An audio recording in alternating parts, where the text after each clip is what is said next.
Hello and welcome back to another episode of the DIYguy.net.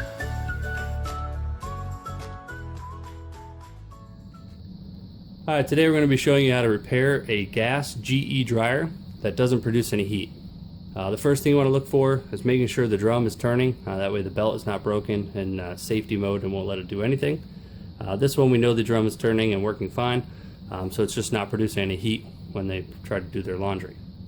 The two main culprits that would cause that on a GE or any kind of gas dryer usually is an igniter and the coils.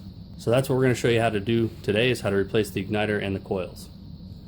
We already took this one apart. We know the igniter was broken in this one, so the igniter is going to fix the problem. They didn't have any coils in stock, but this dryer also needs some drum slides as well. So we're going to have to open it back up and put the coils in and the drum slides when they come in. But we'll still show you how to throw the igniter in and the coils, as the coils are right next to the igniter. Some of these dryers do have a little sight hole. Not sure if you can just see it here on camera. So you can hit the dryer on and run the cycle, and then you'll be able to look through that little peephole and see if the igniter gets glowing red. If the igniter glows red, then it's going to be your coils. If you don't see any glowing in there like this one, then it's probably the igniter itself.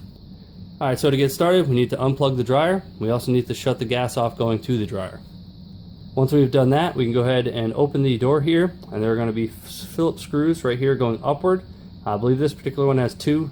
Some have 3 or 4, but this one has 2. So we're going to get a Phillips screwdriver and remove those 2 screws. That way we can go ahead and hinge open the top. So we'll go ahead and open that door like I said. Like I said, this particular one, it's got 2 screws. You can see it right above my finger there and right there. So we'll go ahead and remove those 2.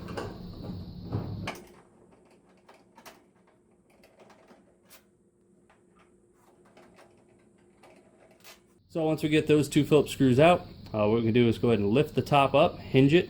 There should be a Phillips or a 5/16 nut driver bolt or screw on each side right here that holds the front upward against the frame. So we're going to go ahead and lift that up, remove those 2 screws, and then we'll be able to remove the front. Alright, so we'll go ahead and lift the cover up, kind of just hinge it up, hold it up with your shoulder. You'll spin around right here, and your bolt should be right here at the top. As you can see, this one is a Phillips screw. So we got one on this side. If you spin around, we got the one right there. So we'll go ahead and grab the Phillips bit and go ahead and remove these 2. Alright, so now we got both those Phillips screws removed. We can go ahead and close the front of the door. What we're going to do is just kind of lean it back a little bit, pick it up, and then we'll just spin it around as we have the door connection right there.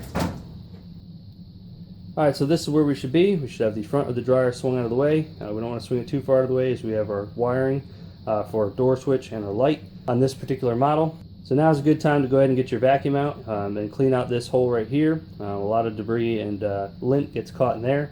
You may also want to inspect the whole dryer pan or the bottom of the dryer, as that catches a lot of debris and lint as well. So before we go ahead and move the camera down to our gas valve and where our coils and igniter are at, I just want to show you where the drum sliders are. Since we don't have them, we can't replace them on this one, but I'll at least show you where they're at so you can inspect yours and see if you need to replace yours. Alright, so here are the drum sliders. There's 4 of them. There's a white one here, a green one, supposed to be another green one. This is the one that is was really worn and missing. As you can see, it's starting to wear the front at the top of the drum slide housing here, and another white one there. So we ordered all 4 of those. We're going to replace those when they come in, and when we also come back and do the coils, and we'll also replace their light bulb as that is out as well. Alright, so we'll go ahead and move the camera inward here so you can get a better look at the gas valve. Alright, so here we are down at the gas valve. So if you turned your dryer on and through that peephole you could see the glow of the igniter, you're going to need to replace your coils. So we'll go over that first. So to replace the coils, you're going to undo your wiring here and the wiring here. These 2 little black circle things are your coils. And next you're going to grab a Phillips stubby screwdriver, remove that Phillips screw and that Phillips screw in the back right there. And what that's going to allow you to do is take this top bracket off that's holding them in position. Then you'll be able to lift the coils right off over the little pin that they sit on. Then you can go ahead and unpackage your new ones and slide them back on. Note which one is where. They have a little pin where they can't be put in backwards. One should be the 3-pinned coil, and the back one will be the double pin. But like I said, they need to line up so the little nub here goes into the bracket. Once you get them all installed in the right way, you can go ahead and put the bracket back on, lock them in position, and reinstall those 2 Phillips screws, and then go ahead and reconnect your wiring. So that's it for replacing the coils. Alright, so if you need to replace the igniter like us because you didn't see the glow, or you're replacing them in a set like I would recommend, there's two different ways we can go about replacing the igniter.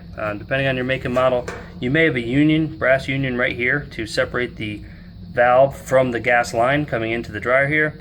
You can go ahead and undo that with the proper size wrench and remove this Phillips screw right there at the base and this Phillips screw. Now the front has a little piece that sticks up out of the bottom of the dryer that kind of pushes the gas valve into it. So what you want to do is grab the gas valve, lift it up in the back a little bit, slide it towards you. You should see it slide out of the little horseshoe pieces that hold the front tabs down. Then you can go ahead and push it back into the dryer tube a little bit, rotate it to the right, and get this side, or that little bracket edge, to come right through this little notch. And you'll be able to remove the whole gas valve and get it out in front of you where you can work on it pretty easily. Now, so this one does not have the union, so we're actually going to have to undo the gas valve from the back. And then we'll go ahead and remove those two Phillips screws and kind of do the same thing. We're not going to be able to remove the whole gas valve. We're just going to tip it on its side. We'll be able to gain access to the igniter. Alright, so we got the proper size wrench in the back. Remove the gas line off this black tube here, going to our gas valve. That we'll be able to move it a little bit. So we're going to get a Phillips screwdriver, remove that Phillips screw, and the one from the other side. Helps if it's a magnet one, so you don't end up dropping the screw in there, or having a magnet on a stick so you can get to it. So we'll go in right here, we'll lift the drum up a little bit, get our Phillips screwdriver on there, and go ahead and remove that screw.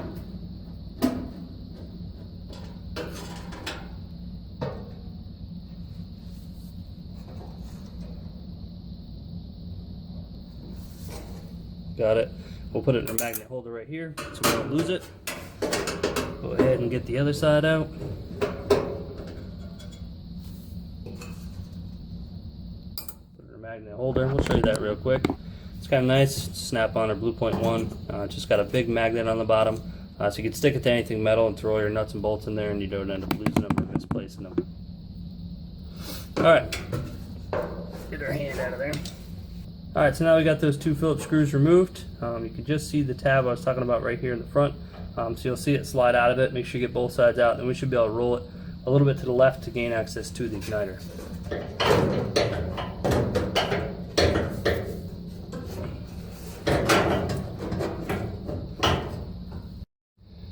Alright, so I don't know how well you're going to be able to see this just because the way the drum is sitting in that bracket. But once you get your gas valve rolled onto its side, on the right side you'll see a silver tab right here with a black Phillips screw in it. That is what holds your igniter right in line with this, the flame path, so it can ignite it. So if you follow that wire that comes off that silver tab, it should be a white connector looking something like this. You need to unplug that. That'll unplug the igniter. Then we can get our base Phillips screwdriver and remove that Phillips screw, and then just kind of wiggle and pour towards or into the flame path, and you should be able to remove the igniter. Like I said, we already had this one removed. Alright, so now we got the old one removed. We can go in and package our new igniter. So here it is. This is a WE4X739 for this particular dryer. You want to treat this sparkly part here as a car headlight bulb. You don't want to touch it and get the oils from your hands or fingers on there, as it'll cause it to fail prematurely. So hold it by the metal here or the bracket itself. I'm going to go ahead and try to get this on with the camera filming. I got to kind of reach through the hole. I might be able to wiggle a little bit, but hopefully at least you'll be able to see it.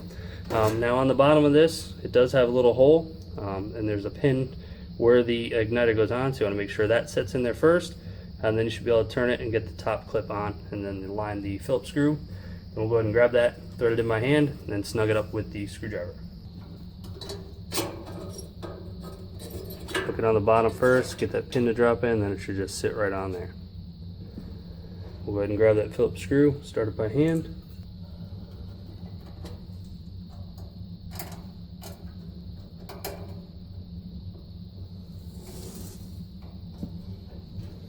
Start it by hand, we'll grab the Phillips screwdriver, snug it up.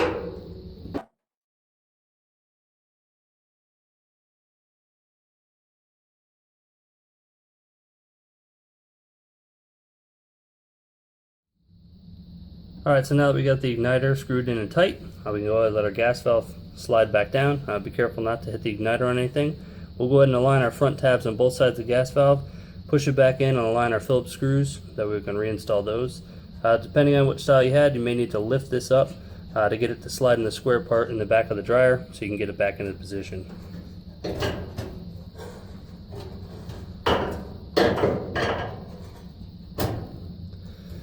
can see our Phillips screws line up. So we're going to go ahead and reinstall those real quick.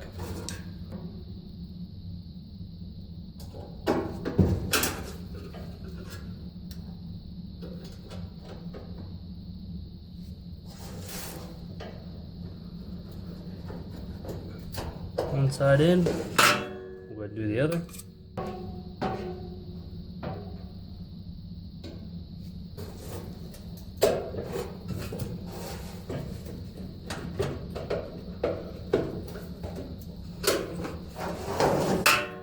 Alright, so now that we have both Phillips screws holding our gas valve to the dryer base, we can locate our pigtail for igniter and off the pigtail of the igniter itself, and then go ahead and reconnect it. You want to make sure, I'll have to move the camera, there's a little hole in the side of the gas valve body here, or this flat piece. You want to make sure the igniter lead comes out of that, which is right here, and then we can go ahead and reconnect it. I'll move the camera a little bit closer so you can see exactly where I'm talking about.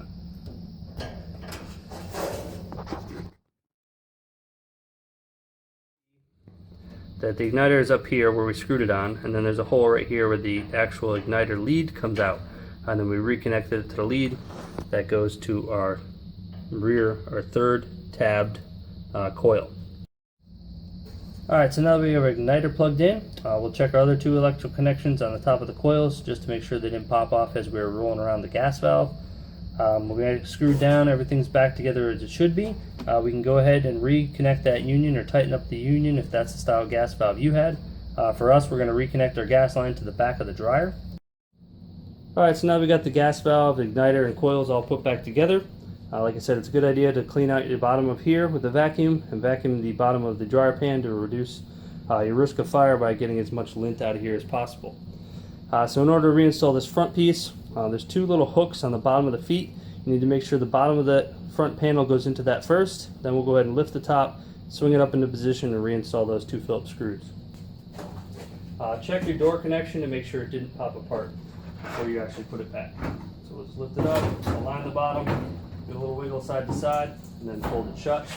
Alright, so when you're sliding the front panel back in position, you're going to need to lift the drum up a little bit to get it to go onto those drum slides. And just wiggle the sides a little bit. There's tabs that kind of got to lock in depending on where it is. It should pop back together. Then we'll go ahead and be able to reinstall those two Phillips screws left and right.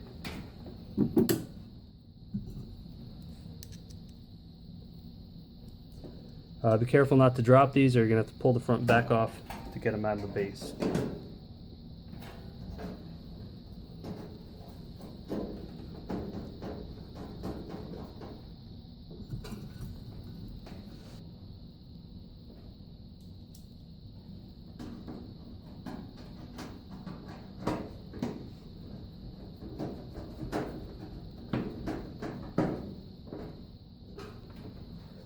Alright, now with those in, we'll go ahead and lower the cover. There's a couple little tabs in the back that line over. And it should sit nice and flat.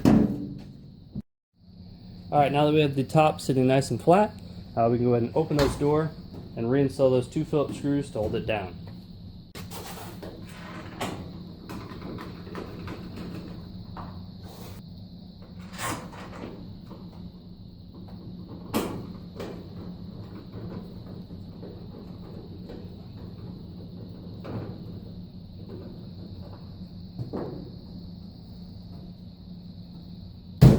Alright, so now we have those two Phillips screws holding the top down. They're nice and snug and tight. We can go ahead and plug the dryer back in, turn our gas valve on, and we'll fire it up and test it to ensure it works. I'm going to move the phone down to that little peephole so you can actually see it glow and actually ignite, hopefully. It should run for a second. You should hear it click. And then you should hopefully see the glow. Oh, there you go. See it glowing within the tube. A couple seconds for the,